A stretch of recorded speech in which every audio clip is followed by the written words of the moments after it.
Peter and the other apostles answered and said, "We ought to obey God rather than man." Acts 5, verse 29.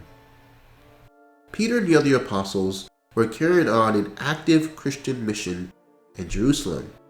The sick were being healed, unclean spirits were being cast out, and many were accepting the new faith. Religious leaders became more alarmed and threw the apostles into prison.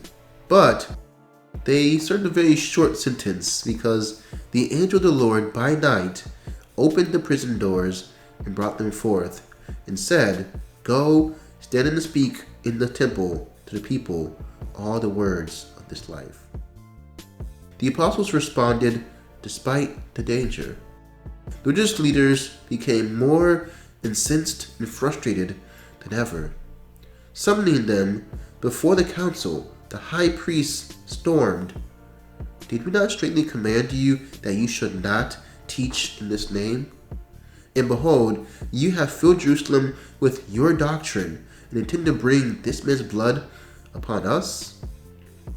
At this dramatic point, Peter and the other apostles took their position.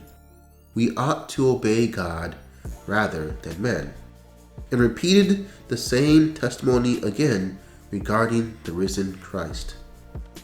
Their courage was rewarded with a beating and a stern command that they should not speak in the name of Jesus any longer.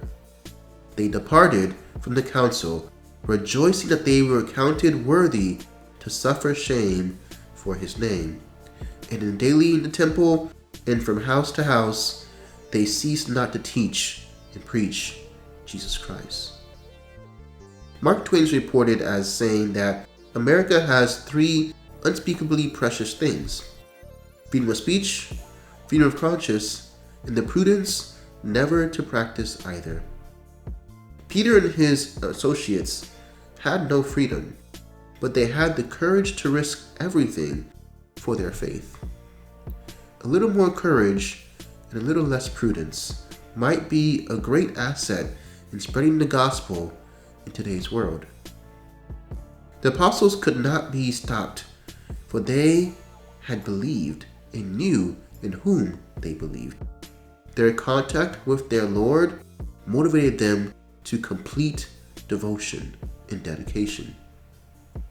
What would happen if thousands of Christians scattered throughout the world were just as devoted and dedicated as the disciples were in the first century?